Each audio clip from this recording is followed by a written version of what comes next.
revolución jefiada por Edén Pastor. Van a ver, bueno, esta es una frase, pagarán caro habernos hecho la guerra. Este es el Irán contra, la frase que anteriormente es de un tío mío que es comandante guerrillero en Nicaragua. Y van a ver una fotografía muy interesante sobre cómo los Erasmus mercenarios españoles llegaron a Nicaragua. Y bueno, obviamente todos los condenados, los que habían sido condenados, fueron perdonados. Este es Edén Pastora con Oliver North, en octubre del año 2006 en Nicaragua, dándose el abrazo fraterno. Claro, los documentos van a permanecer clasificados hasta el año 2050. La poca documentación que hay es gracias a algunos profesores. La situación que se vive en México ahora mismo con el narcotráfico, este hombre lo descubrió y fue asesinado por un agente de la CIA. Gracias a lo que se hizo Pablo Escobar y todo lo que es la guerra en Nicaragua, es que hoy es lo que pasa tanto en México como en España. Estas son las acciones encubiertas. Van a ver a mercenarios españoles en Nicaragua. Esta es la zona en Honduras. Esta es la zona donde entrenaban los asesores militares españoles, enviados por el PSOE, marines. Este es Edén Pastora, hablándole a lo que es el grupo de la contrarrevolución. Entonces son diferentes miembros de la contra, lo que están en el sur de Nicaragua. Estos son los aeropuertos y aviones secretos que tenían más de 15 la CIA para enviarle el avituallamiento a la contra. Estos son ya asesores españoles enseñando el arte de asesinar a los sandinistas en Nicaragua. Pero este ejército de 20.000, 30.000 hombres, como he dicho antes, no podían hacerle frente a un ejército como el nuestro. Pero no obstante, nosotros, como ustedes sabrán, nos enfrentamos al ejército mayor del mundo, que es el ejército de Estados Unidos. El de aquí, de Pedro Ortega, enviado por el PSOE, era el jefe de los mercenarios españoles. Y aquí tenemos a los mercenarios españoles de Erasmus en Nicaragua. No son cosas que han inventado, son fotografías. Aquí están los asesinos de nuestro pueblo. Esa gente se cargaba a la gente. No solo estoy hablando de militares, también de civiles. Estos son algunos momentos de distracción de ellos. Creían que iban como Pedro por su casa, que el ejército nicaragüense, que la gente de Nicaragua no le iba a hacer nada. Claro, se creían que eran Rambos todos ellos. Muy bonita la foto. Nicaragua obviamente no podía hacer frente a este poderío militar. Aparte de la contra, los mercenarios europeos, teníamos esto. La 82 División Aerotransportada, que había invadido Grenada, que invadiría posteriormente Panamá, y que estaban haciendo acciones encubiertas en Nicaragua. ¿En qué consistió las acciones encubiertas de ellos? Bueno, bombardeo de ciudades. Ahí no te hacían una llamada por teléfono para decirte que tenían una bomba ahí, que había que desactivar. No, pasaban y mataban a todos Dios. Minado de puerto, bombardeo del aeropuerto internacional de Nicaragua. El escoger dirigentes sandinistas y ser asesinado en acciones encubiertas por miembros de las tropas especiales de Estados Unidos. Estoy hablando de los Rangers, Puente Verde, Delta Force, etcétera, etcétera. Aquí están ellos en la frontera, apoyando lo que es la contrarrevolución, y esto no lo digo yo, lo dicen ellos mismos en sus libros. Estos son libros que ellos mismos han escrito después, las películas que se han hecho, hablando de cómo participó Steven Seagal, por encima de la ley, da a conocer los hechos de Nicaragua. Y el ejército regular de Nicaragua, el ejército regular está siendo aniquilado. Nicaragua rodeada, mar, tierra, aire. Nicaragua no es una isla como Cuba. Nosotros teníamos armas, pero eran armas para hacerle la guerra a los peces. Era imposible destruir eso. Me refiero a que es la invasión. Entonces, el ejército regular sandinista está siendo aniquilado totalmente. O sea, no teníamos posibilidad de vencer.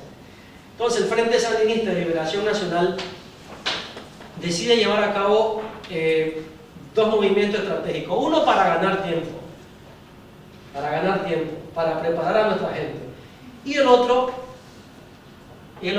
es dar la oportunidad a la justicia, a lo que es el derecho internacional, que nos dé la razón. Porque si tenemos los hechos, tenemos el derecho. Pero si no tenemos hechos, aunque tengamos la razón, no no podríamos demostrar que Estados Unidos son criminales y sus aliados. Entonces Nicaragua, con las fotografías que están viendo ahora ustedes, que son la forma como la socialdemocracia socialista, el PP y lo que es la democracia de Estados Unidos llegó a Nicaragua, decidimos llevar a cabo una demanda en la Corte Internacional de Justicia de La Haya en el año 84. Era prácticamente David contra Goliat. Era ganar tiempo, preparar a nuestra gente para un futuro no muy lejano entrar en combate. Ustedes van a ver ahora mismo unas fotografías que a mí me causan cierto impacto porque yo lo viví. El día que bombardearon el aeropuerto de Nicaragua, yo estaba ahí. Yo sé lo que es que una bomba te caiga cerca y que vuele 3-4 metros atrás, siendo niño. Ni siquiera en ese momento estaba yo en la guerrilla. Estos son los tanques de combustible estratégicos del ejército sandinista que habían sido totalmente bombardeados, y eso no lo iba a hacer una guerrilla. Eso eran tropas especiales del ejército de Estados Unidos. Eliminados los puertos de Nicaragua, no lo podía hacer un ejército pequeñito de 20.000 hombres, no. El mover todo este avituallamiento, todo este poderío, solamente podía ser por un ejército, el ejército de Estados Unidos. Eliminados los puertos, y aquí es cuando nosotros, el Frente Sandinista, decide ir a La Haya. ¿Qué es lo que hace Nicaragua en La Haya? En el año 84, Augusto Zamora, que es miembro del grupo de abogados de Nicaragua, presentan la demanda. Básicamente la demanda se basó en que Estados Unidos había violado el derecho internacional constitucional, aparte del minado del puerto, etcétera, etcétera. Y La Haya falla a favor de Nicaragua, diciendo que Estados Unidos ha violado lo que es el derecho constitucional, que es la no intervención en los asuntos internos de nuestro Estado y el no llevar a cabo la guerra militar contra a un país con el cual mantiene relaciones diplomáticas. Estados Unidos tiene que indemnizar 17.000 millones de euros. En un principio Estados Unidos había aceptado la jurisdicción de La Haya, en este caso, porque creían que le iban a ganar. Luego dijeron que no, en un cachondeíto. Cuando Estados Unidos pierde el caso de La Haya, a pesar de eso, siguen aprobando dinero y mercenarios hacia Nicaragua. Nicaragua se va a octubre del 86 a lo que es el Consejo de Seguridad de Naciones Unidas, donde demuestra que Estados Unidos ha minado los puertos de Nicaragua, que ha cometido ataques aéreos, terrestres, y el Consejo de Seguridad reunido por primera vez en la historia, le dice a Estados Unidos que acepte el dictamen de La Haya. Estados Unidos lo veta. Nicaragua se va ante la Asamblea General de Naciones Unidas y en noviembre del año 86 la ONU le da la razón a Nicaragua y le ordena a Estados Unidos le ordena que respete el fallo de la Haya y del Consejo de Seguridad de Naciones Unidas. Sin embargo, Estados Unidos dice, nay, seguimos con la guerra. Este ha sido un triunfo de dignidad y de clase magistral de derecho internacional que Nicaragua da. John Kerry, el actual vicepresidente, felicita a Nicaragua por el triunfo. Nicaragua pidiéndole a Obama que acepte el tratado. Y nada que ver. Estados Unidos nunca aceptó lo que fue la resolución de La Haya, y lamentablemente, si Estados Unidos hubiera aceptado la Corte de La Haya, seguramente hubiéramos llegado a un acuerdo político pacífico. Al ver que esto no llegaba a su fin, Nicaragua tomó la decisión de esto. El ideal de Omar Torrijos es la libertad, y aún no se ha inventado un misil capaz de destruir ese ideal. Nos tuvimos que unir con los más radicales de los palestinos para llevar a cabo una ofensiva militar. Los radicales sandinistas entran en acción. Lo más radical no significa que seamos extremistas, simplemente que vamos a la raíz de los asuntos, eso es todo. Hubieron amenazas hacia varios presidentes de Europa por su implicación en la guerra contra Nicaragua, y estas son las tropas nicaragüenses especializadas en guerra de guerrilla. Estos son pilotos de combate nicaragüenses que se prepararon en secreto en Cuba, en Vietnam, la Unión Soviética. Hay muchas fotografías que ustedes están viendo que en Nicaragua incluso no las conocen, porque todo país, ya sea Nicaragua, Cuba, Venezuela, España, Estados Unidos, existe el secreto de Estado.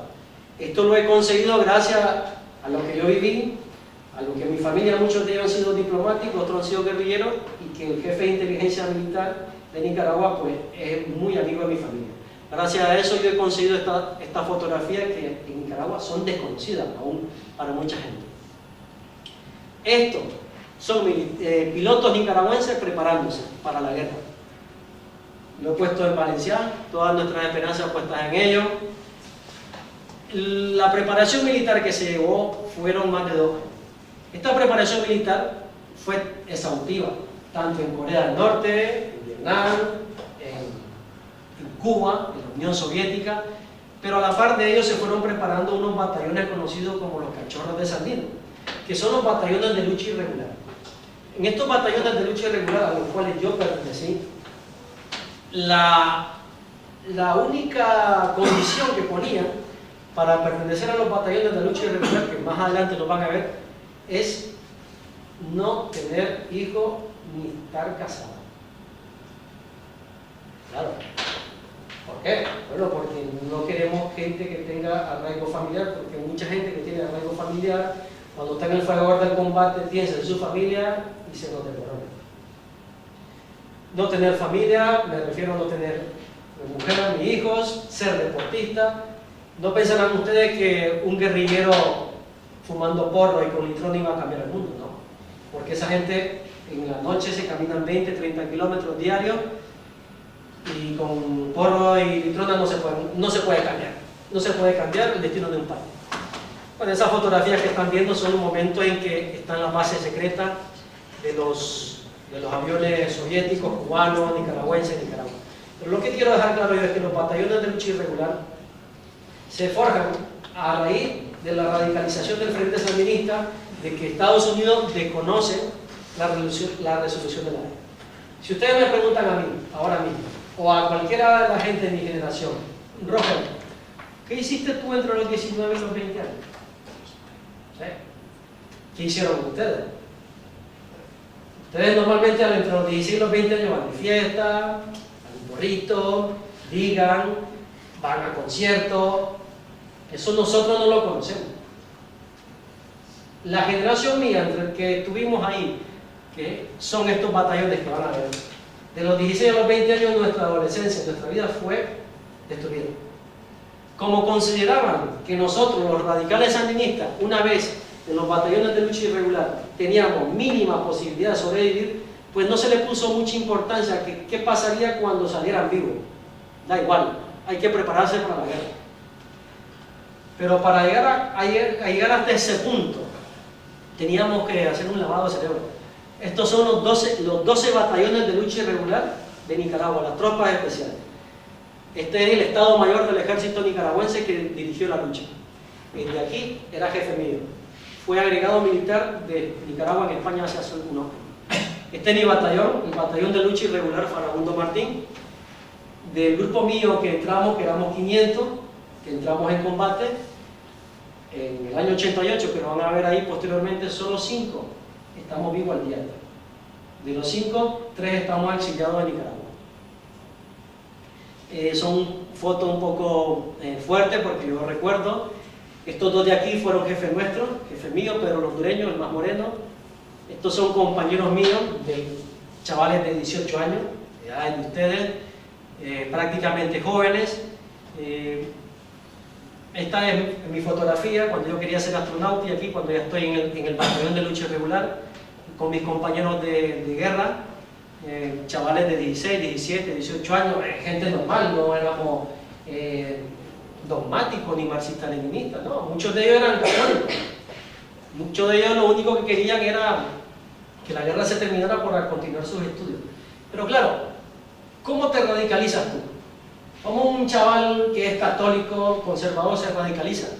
Porque te estás dando cuenta que el ejército de Estados Unidos, ya no por una cuestión ideológica, olvidémonos de eso, es porque te están haciendo la guerra y no es que quieren quitar al gobierno sandinista, no, te quieren exterminar. Los gringos y sus aliados no querían que los sandinistas siguieran con vida. ¿Por qué? Porque éramos un ejemplo de dignidad para el resto de los pueblos. Así. No era porque tuviéramos petróleo, ni porque tuviéramos dinero, ni grandes recursos, porque sí los tenemos, claro, pero era por el tema de la dignidad y porque somos un país muy orgulloso. muy orgullosos que no permitimos el cachondeíto a nadie. Este es el operativo Danto 88, con el emblema la soberanía de un pueblo no se discute, se defiende con las armas en las manos. El 8 de marzo del año 88, 450.000 hombres y mujeres armados invadimos Honduras y fue dedicado a la mujer heroica nicaragüense. Este es un corresponsal de guerra militante del FSLN que falleció en combate. Estos son los puntos donde combatimos todo el territorio nacional. Vais a ver ahora mismo el armamento que empleamos, que hasta el año 88 los gringos y sus aliados no sabían que teníamos, porque todo estaba secreto. Los helicópteros, no crean que los dejábamos en tierra, no, estaban bajo tierra y subían por unas plataformas. Algunos helicópteros que permanecían en tierra, lo que era la autopista, la pista de aterrizaje, se camuflaban con camiones llenos de árboles para cuando el satélite, los aviones de Estados Unidos pasaran fotografiando, miraban solo montañas. Cuando los aviones o los helicópteros alzaban el vuelo, los camiones con árboles se separaban y agarraban y volaban a misiones de suicida. Esto ya son momentos en que el ejército sandinista, lo que son las tropas especiales, estamos dentro del territorio hondureño porque invadimos Honduras. Teníamos que llevar a cabo un golpe total, rotundo contra el ejército de Estados Unidos, contra los mercenarios españoles, contra los hondureños, contra los costarricenses, contra los marines, para que las guerras se frenaran. Y posteriormente hubiera tal vez unas conversaciones de paz. Pero esto iba a costar vidas humanas, no animales, ni sudacas, ni panchitos, ni perrunos, no. Iban a costar vidas humanas. El ejército de Nicaragua, chavales como ustedes, como yo, que en la montaña, a los 2, 3 meses, todo lo que es el sentimiento humano te sale a relucir, porque ahí podías encontrar chavales, no sé, a ver, como tú, no sé, como ustedes, gente fuerte, pero que estando en la montaña, esos sentimientos pequeños burgueses, de egoísmo, y salían a relucir, pues te morías, porque allí el compañerismo, la hermandad, era esencial. Yo te cuido la espalda, tú me cuidas la mía. La cuestión no solamente era sobrevivir, sino que era luchar por la libertad de tu país. Da igual que fuera de izquierda o derecha, porque ya al final estábamos todos juntos.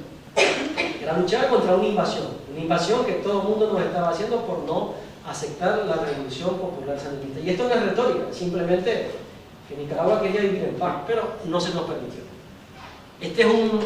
Si ustedes están viendo, todo el material militar que estáis viendo ahora mismo, es el mismo material que por casualidad están utilizando los talibanes en Afganistán. Y no son los años 80, ya son los años del siglo XXI. Pues con ese mismo material que nosotros luchamos contra los marines, es que los Estados Unidos están siendo derrotados tanto en Afganistán, en Irak y por donde van. Y lamentablemente, y hago un pequeño paréntesis, el Estado Islámico está utilizando el mismo armamento y Estados Unidos, no sé por qué no se han dado cuenta, que con el mismo armamento que nosotros luchamos contra ellos, es el mismo armamento que están utilizando ellos y la misma táctica que nosotros usamos contra los marines, la TARISA, la están usando ellos. Una táctica que nosotros usábamos, muy común, era la siguiente. Cuando los marines entraban a la montaña, ellos lanzaban una bengala. Pasaban los helicópteros norteamericanos bombardeando la supuesta zona donde nosotros estábamos. Sí, estábamos nosotros, pero lo que estaban eran muñecos, maniquíes, como que fuéramos nosotros, bombardeaban. Posteriormente entraban los marines a volar balas y nosotros tirábamos la bengala. Pasaban los helicópteros y ellos mismos se mataban. Esa es una de las tácticas que nosotros usábamos. Otra táctica fue que nos dejábamos entrar en la montaña, donde nosotros habíamos sido entrenados y conocíamos la montaña como la palma de nuestra mano, y nos íbamos embocando hasta llegar cero patatero. Y hablando de cero patatero, estos barcos, ese fue el único barco que se logró hundir, el único, porque un portaaviones es un portaaviones, pero este fue uno de los que comandó la flota nicaragüense que destruyó más de 24 aviones norteamericanos.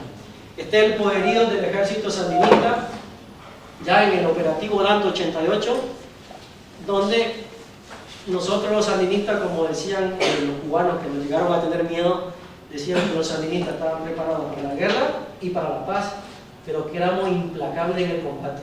Y a veces, pero pocas veces, generosos en la victoria. Y voy a ser extremadamente sincero.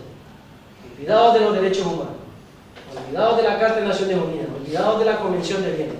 Ahí, todo eso no existió. Estoy siendo sincero. Los gringos cometieron crímenes de guerra, sí, contra nuestra población civil, contra el ejército nuestro. Pero nosotros también. Sí, señor. Nosotros cometimos crímenes, crímenes contra los mercenarios españoles, contra las tropas estadounidenses. Teníamos una que era eficaz. El miedo lo combatimos con el miedo. Marine capturado, marine que se le hace el corte de chaleco, ya está. El corte de chaleco era amarrarlo, cortarle las piernas, los brazos y luego el cuello. ¿Por qué? Porque cuando nosotros invadimos Honduras, y fue una cosa que yo vi, y si estoy siendo sincero, yo pensé que yo había visto todo en la guerra.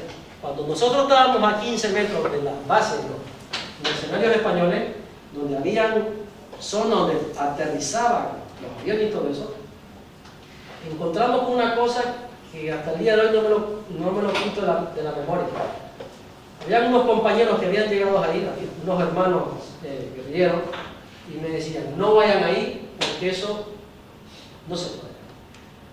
Mirábamos salir humos, humalera, fuego. Claro, teníamos a los mercenarios españoles ahí, a los marines, a los contras, ya capturados, y fuimos a ver qué era lo que había ahí, detrás de las pistas de aterrizaje. Pues eran fosas comunes. Yo la imagen que tengo es ver 3, 4 fosas comunes, y había más, de personas, seres humanos, civiles, no eran militares, civiles, quemados vivos, el esqueleto de las personas, mujeres embarazadas con el vientre abierto y el niño fuera, niños que habían sido atravesados con las bayonetas. Eso no me lo estoy inventando yo.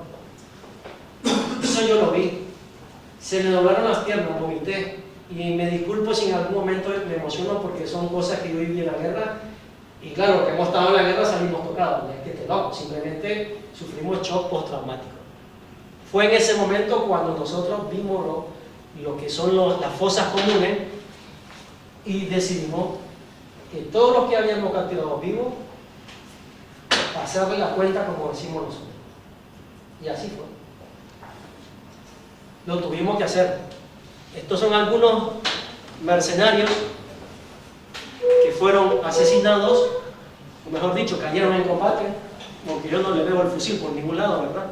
Por algunos miembros de nuestras tropas. Estos son mercenarios españoles que los eliminamos, y un marine quedó vivo porque había un corresponsal internacional y le tomó foto.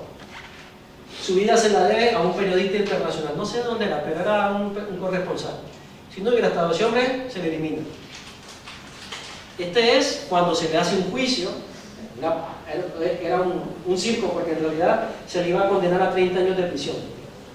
Y se le condenó a 30 años de prisión. Estos son 2 corresponsales que eran agentes de la CIA, pero bueno, a este no se le tocó, supuestamente. Este era un piloto español que murió 3 días después a causa de las heridas. No, sabemos que no, se lo violaron.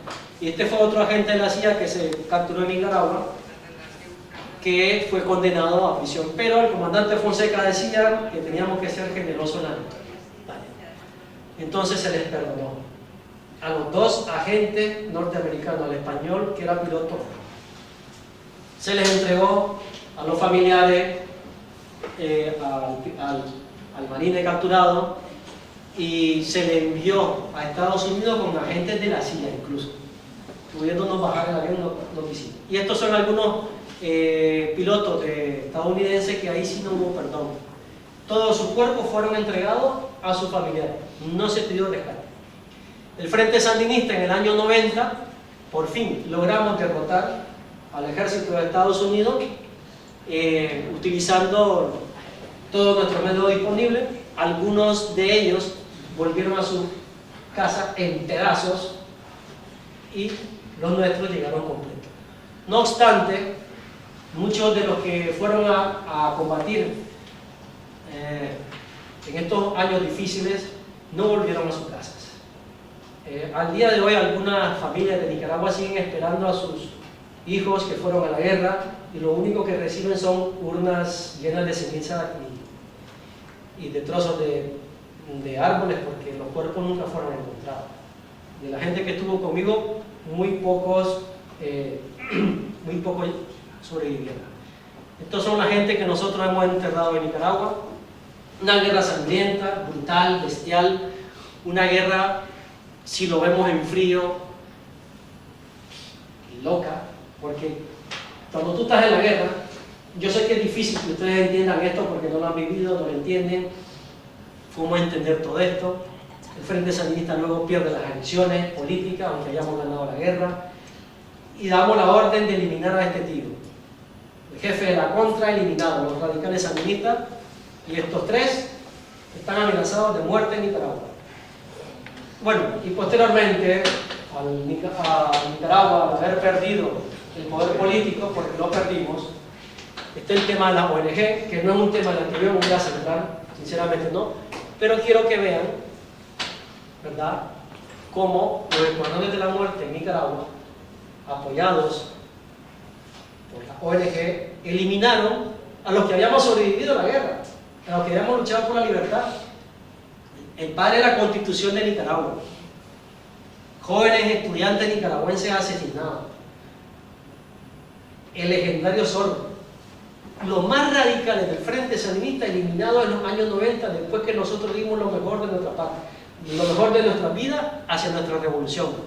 Fosas comunes, gente normal que se había radicalizado, asesinado por gente que eran financiados por ONG, periodistas que se iban a entrevistar con gente de la Policía Judicial de Valencia, asesinados. Este otro que luchó contra la presencia de la ONG en Nicaragua, brutalmente golpeado. El alcalde de Nicaragua, de Managua, 3 veces campeón del mundo de boxeo, asesinado. Un fundador del Frente Sandinista, exiliado y asesinado, Tomás Borges. Ya no se necesitan armas para matar a los sandinistas, con esto es suficiente. Y claro, o sea, a mí no me van a contar cuentos chinos, ni a mí, ni a los radicales sandinistas cómo trabajan las ONG, porque ya lo sabemos. Mi hermano estuvo a punto de ser asesinado cuando denunció a profesores y policías de Valencia en el caso paneles solares. Está archivado, no se puede llevar a cabo. Este otro también fue asesinado por cooperantes alemanes. Y claro, esto es lo que piensan los sandinistas, la democracia europea. Y claro, nosotros nos hemos ganado con toda la autoridad moral de reclamar, de decirle a los españoles, a Felipe González, al Partido Socialista Obrero Español, por medio del comandante de Nicaragua, el comandante Ortega, que ha denunciado la participación de España en los crímenes de guerra en Nicaragua. Yo me disculpo si esto le molesta a alguien, pero esto es lo que piensan los nicaragüenses, los sandinistas. Esto no me lo invento yo, esto lo estáis viviendo ustedes. Y esto es lo que pensamos en las ONG. Fuera de Nicaragua, las ONG, empresas europeas y todo. Bueno, y esto ya es una cosa de remembranza mía, cuando me descubren aquí. Obviamente, una de las curiosidades que yo siempre quería tener, y se lo agradezco al profesor, doña Teófila, me salvó el pellejo. La verdad que es algo que yo agradezco mucho. Si no, no se lo hubiera terminado. Yo hablé con Garzón, explicándole todo el tema que había pasado en Nicaragua. Pasó de mí, luego el enfrentamiento que tuve con Blasco por el tema de las ONG en Nicaragua, y luego ya por fin yo tenía personalmente que cerrar,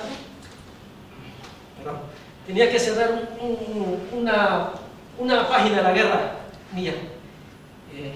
Pues me entrevisté aquí con el tío con el cual yo había combatido,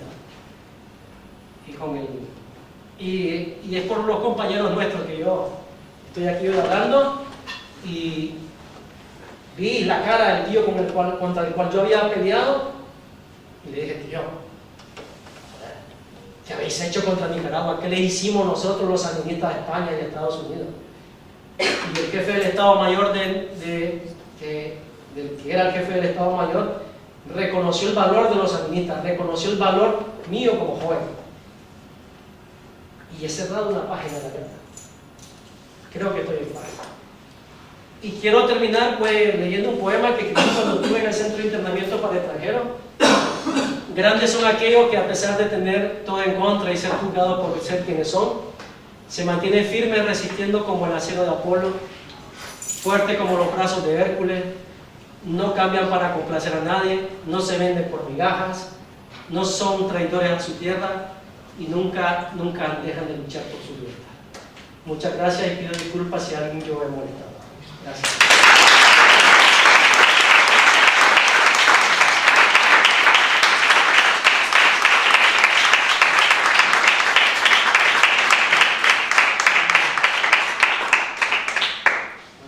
Estoy a vuestra disposición y espero poder contestar con toda educación vuestras preguntas. Si no, se las hago yo a ustedes. Bueno, yo pregunto, ¿ustedes creen que nosotros hicimos